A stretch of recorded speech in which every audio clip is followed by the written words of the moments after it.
So, as I was saying in the last part of the video, these vectors that we are talking about, whenever I write in x, the x is in Rn.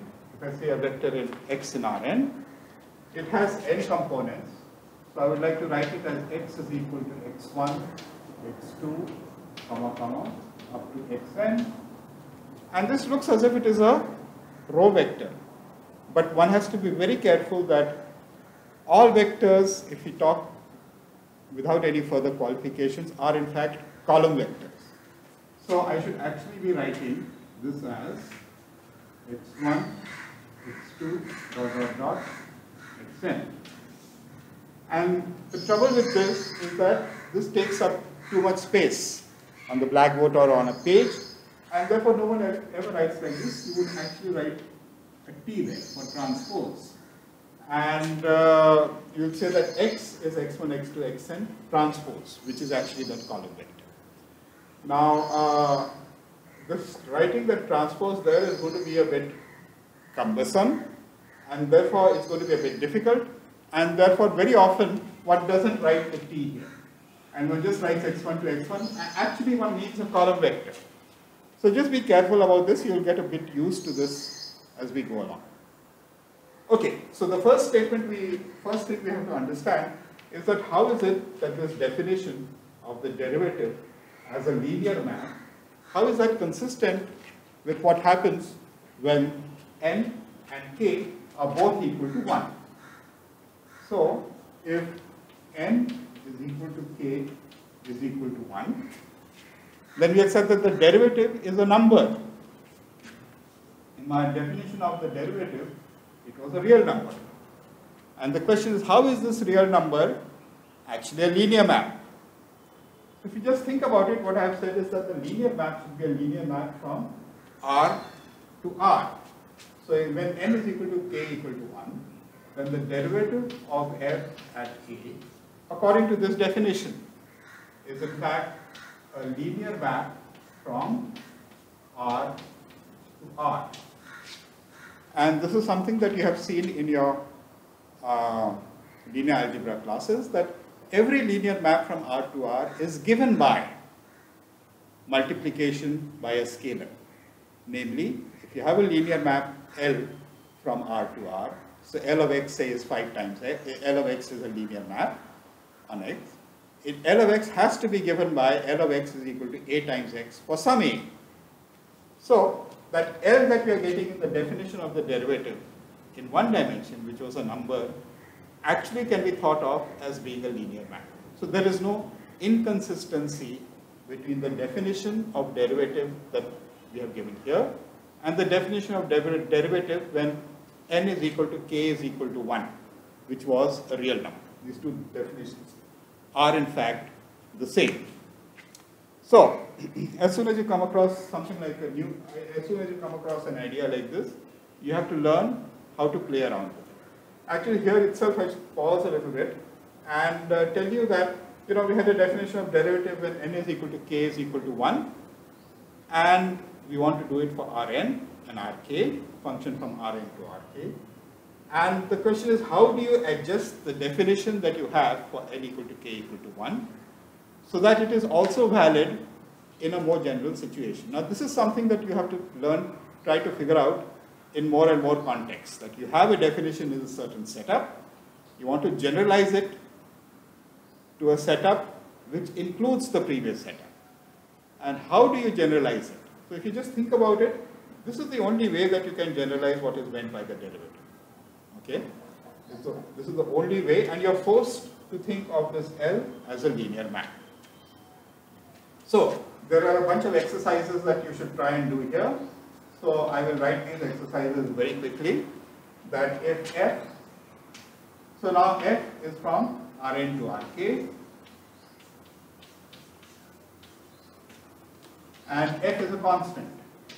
F of x is equal to a in Rk is a constant. What is the derivative of f? All this you should be able to immediately understand. That the derivative of f, derivative of a constant, has to be 0.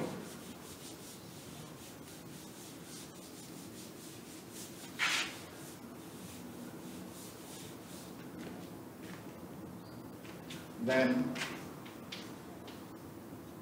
derivative of f at any point, let me call it a point b, is equal to 0.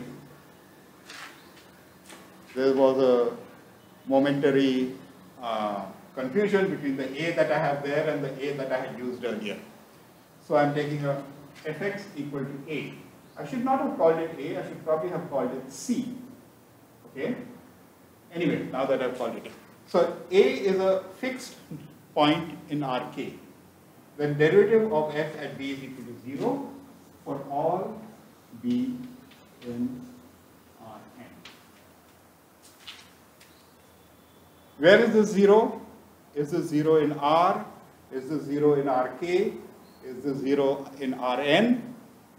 And just think about this a little bit. You must be able to convince yourself that this 0 is actually the 0 in linear maps from Rn to Rk.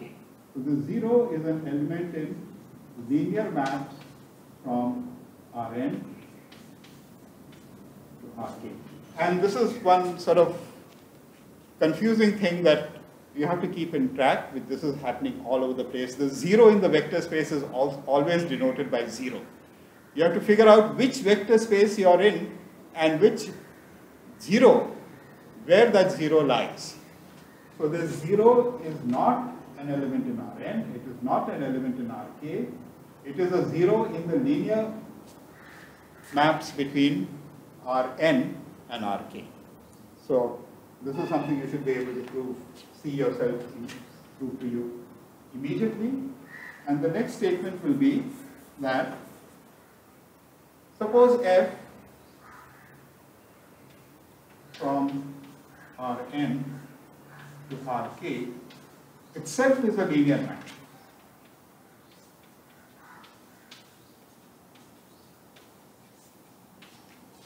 In other words, the function f from Rn to Rk is actually an element in linear maps from Rn to Rk.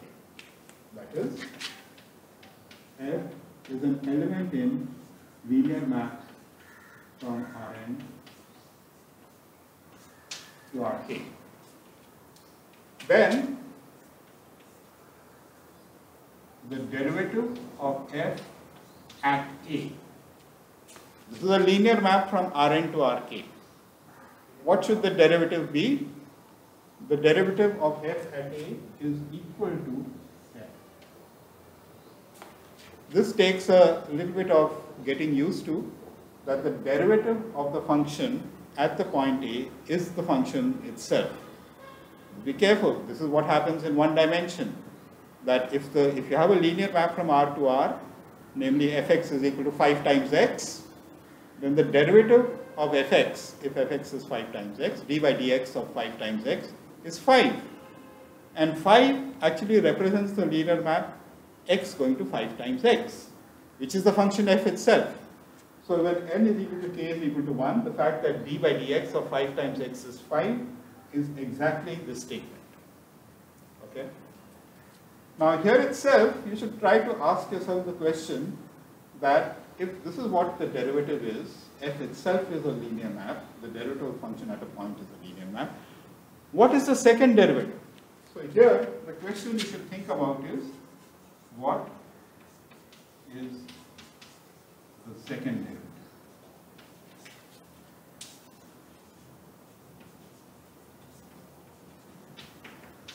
d2f. And it is similarly the same question here, what is the second derivative of the function? Okay? How would you define, or what would you mean? I have already defined what the definition of derivative is. What is the definition of the second derivative? Where does it lie? So we'll spend a little bit of time very soon talking about this. So, if f is a linear map, we have seen in the last video, if f is a linear map, then the derivative of f at a is a function f itself. And the question you should be asking here is that, what is the meaning of second derivative? I should be able to talk about the second derivative of the function and where does this lie. We will come to this in a little while. Okay? So, another example will be 3. I think I have 2 examples so far. So, for example, instead of talking about a general statement, you could take a particular linear map. And there's another statement for a function f from Rn to Rk. And suppose the components of f of x is equal to f1 of x, comma, fk of x. Remember, where is x? X is in Rn. And f1 to fn are called the components of f. So there's a theorem which you can look up, which is not particularly difficult to prove, which is that if the components of f are all continuously differentiable, that means f1 to fk, all the partial derivatives of f1 to fk exist and are continuous if all partial derivatives dfi by dxj. Where do I and j go from? Okay, 1 less than I less than k, 1 less than j less than n. If all the partial derivatives of f exist and are continuous,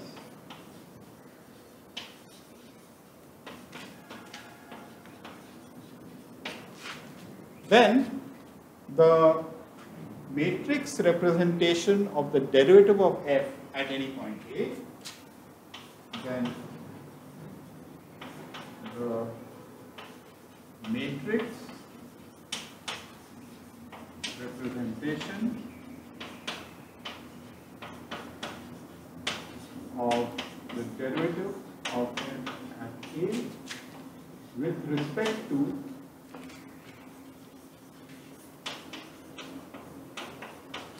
the standard basis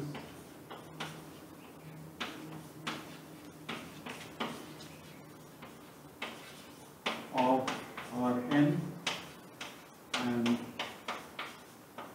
Rk has ijth entry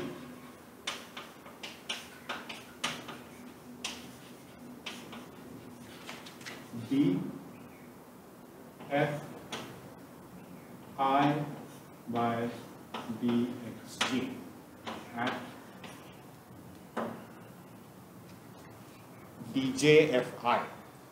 So this is a statement that you have probably come across earlier, especially in 2 dimensions or 3 dimensions, vector valued functions of a vector variable, whereas the definition I've given was about a linear map. And this is the connection between the two, that if the function is twice continuously differentiable, then the derivative, the matrix representation of the derivative is given by the matrix of partial derivatives. Very often the definition is just given in this manner, and this creates problems because, as I said, what do you mean by the second derivative of the function? Is it a matrix? How do you represent that matrix? What basis are you going to choose? All these kind of questions arise at this stage. That is why it is better not to talk about the derivative as being a matrix. However, in a lot of calculations, you will have to use the derivative as being a matrix. So at this stage, you should be able to write down an exercise of some function, say from R2 to R3, write down a function, calculate its derivative, and calculate its derivative at some point A. So what is the exercise I want you to formulate yourself? The exercise is, take some function from say R2 to R3. Take a function exercise, take a function f from R2 to R3,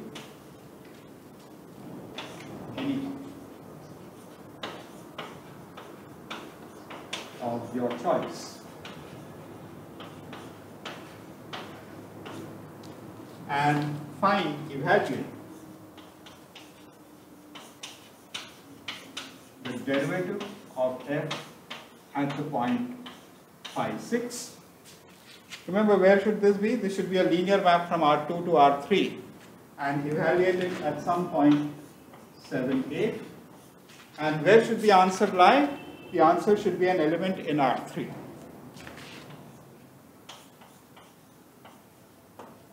Now, if you can do this, it means that you have understood what is the meaning of the derivative as being a linear map. Very good. So, the next thing I want to start talking about are what are called multilinear maps. And why are we interested in multilinear maps? We'll get here very soon.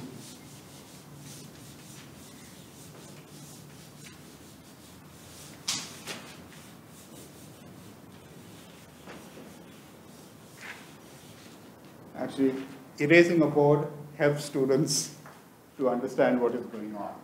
It takes some time to digest what is being written.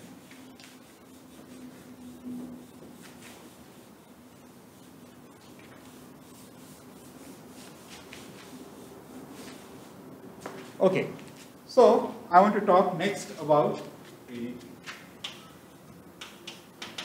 multilinear map. So what is the best example of a multilinear map that you know? The best example of the multilinear map is a bilinear map. And the best example of the bilinear map is the usual Euclidean inner product. So the example I want is that let f from R6, which actually I want to think of as R3 cross R3 to R, the inner product.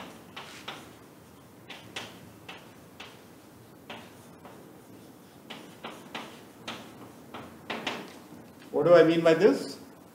What I mean by this is f of x1, x2, x3, which is in this first R3, and y1, y2, y3, which is in the second R3, and I want to break it up in this manner, is equal to the inner product of x and y.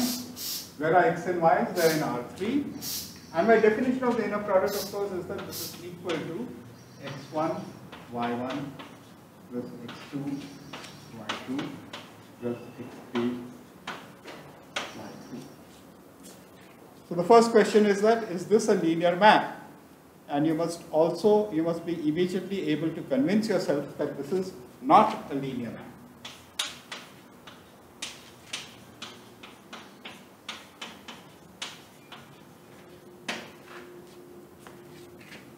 However, it is bilinear.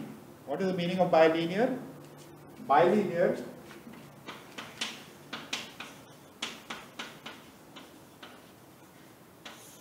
What is the meaning of bilinear? Bilinear means that if you keep this y component fixed and look at it as a function of x, it is linear in the x. Where is x? X is in R3. If you keep the x component fixed and look at it as a function of y, then it is linear in the y. Where is y? Y itself is in R3. Okay? So, these are linear in each component, if you wish to think of it that way, as x is one of the components and y is the other component. Each of these components are in R3. So, the exercise is, what is, calculate the derivative of f at some point. So I have to give you a point. Where is the point? It's in R6. So the point I will take is 1, 2, 3, 4, 5, 6. This is a point in R3, R6. And this itself should be a linear map from R6 to R. So this should be a linear map from R6 to R. On R6 you have a linear structure. On each of the components R3 and R3, which are the two parts of R6, I also have a linear structure. But the linear structure on R6 is not the same as the linear structure on that R3 and R3, unless the second component is 0, or the first component. One of the two components is 0. Okay? So derivative of f at 1, 2, 3, 4, 5, 6 is a linear map from R6 to R. The linear structure in this R6 is the usual linear structure on R6. So what should this be? So I should be able to write down something which tells me that the derivative of f at 1, 2, 3, comma 4, 5, 6. It's a linear map from R6 to R. So I should tell you what it does at some point in R6. So the point in R6 I'm going to take is H1, H2, H3, H4, H5, H6. And what is this amount? So this is the question, what is this equal to? So this is a good exercise to think about. If you are able to do this, again you have understood a lot of the ideas that are going on. So we will stop here.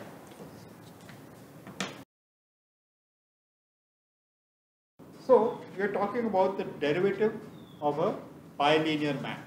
And last time I had sort of told you that if you have the usual, this is called the usual inner product. F from R3 cross R3 to R is given by the inner product of the two vectors x and y. F of x comma y, x and y each vectors is given by the inner product of x and y. And the idea is to calculate what the derivative of the function f at some point, remember this is an arbitrary point, in R3 cross R3, the derivative is going to be a linear map, and what should it be? So, I hope you have been able to show that the derivative of f at the point 1, 2, 3, 4, 5, 6 is equal to, in fact, this is equal to the inner product, this is equal to the inner product of 1, 2, 3 with H4, H5, H6 plus the inner product of H1, H2, H3 with 4, 5, 6, which is f at 1, 2, 3, comma H4, H5, H6 plus f of H1, H2, H3, comma 4, 5, 6. So this is what I have for a bilinear map. What will be the definition of a multilinear map? So a multilinear map is a map from, what is a K multilinear map on Rn?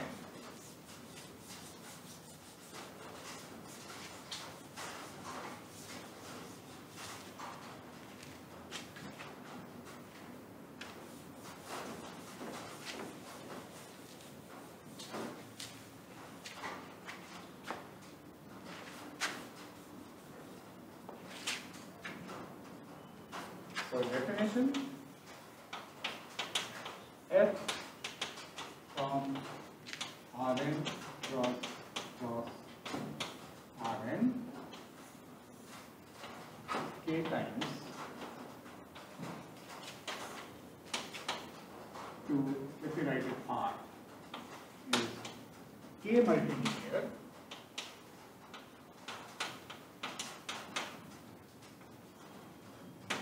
if, what happens? You keep all the variables fixed except one of the variables. Suppose you keep all the other variables fixed, x2 up to xn, and look at it as a function of one variable. If f of a u plus b v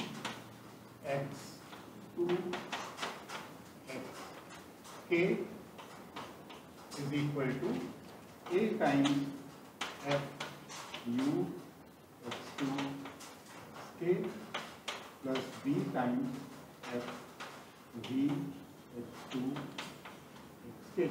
Now here there's going to be a slight confusion that where are these x's? These x's themselves are in Rn. So x1 is a column vector, x2 is a column vector, and so on. x1, xk are all elements of Rn. They are not components of some vector x. So x1 to xk themselves are in Rn. So this is called, this says that f is linear in the first variable when all the other variables are fixed. Similarly with each of the other variables. Similarly for other variables.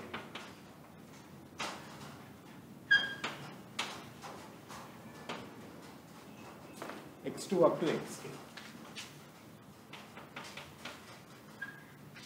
Each of these x's, remember, are in Rn. So this is the definition of a function is k multilinear. The inner product is a bilinear map. That is a particular case when k is equal to 2. And we have done something about finding what the derivative is. Now multilinear maps are going to be the most important maps for us in the next few lectures, because this is what we will have to do when you're trying to understand what Stokes' theorem is about. So we have to spend a lot of time trying to understand what multilinear maps actually are. How do they behave? What are the things that are going to be done with them? Okay, so this is my definition of a multilinear map. You have already come across, in some sense, the most important multilinear map. The most important multilinear map is when k is equal to n. Okay?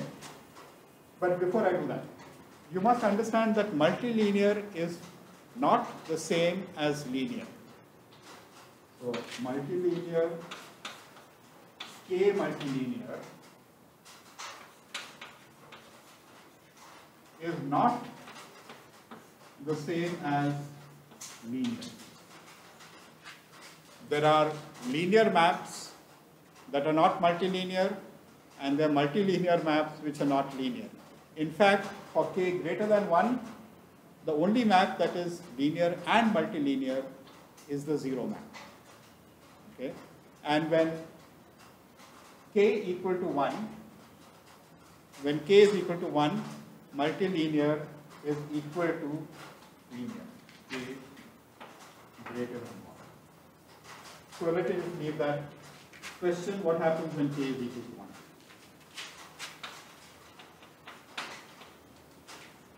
For k greater than 1. So what happens when k is equal to 1? So the most important multilinear maps are things that you have come across earlier, and the most important multilinear map is something that you are quite familiar with. And if you try to think about what that is in fact the case when k that I have there is equal to n. So we have f from Rn cross Rn to R, and here there are n components.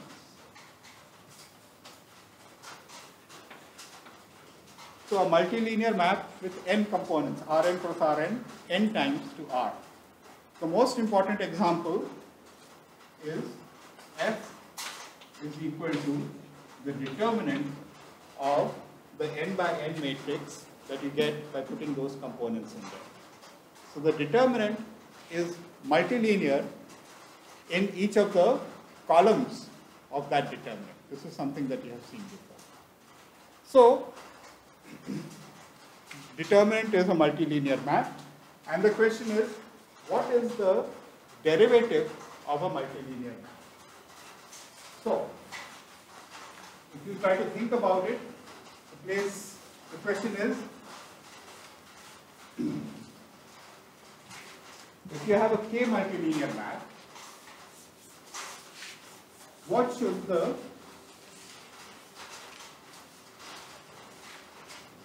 the derivative of a K multilinear map be? So F from Rn to Rn is K multilinear. Then derivative of F at A1 ... AK. This should be a linear map from Rn cross Rn cross Rn to R. Therefore, I should be able to evaluate it at H1, Hk. Remember, where are each of these A's? Each of these A's are in Rn. Where are each of these H's? Each of the H's are also in Rn. So A1 to AK are K vectors in Rn, and H1 to Hk are K vectors in Rn. This quantity should be a real number, and it should be linear in the H. So we have written down what the derivative should be when K is equal to 2, which is of course something that you will have to go back and prove these things. But at this stage, you should be able to guess what the derivative of F at A1 to AK evaluated at H1 to Hk is. This is a real number. Which real number is it? Remember, I'm giving F. And then, of course, you should be able to write down exercise. If det is from Rn cross Rn, this is n times, to R is the derivative, then what is the derivative of det?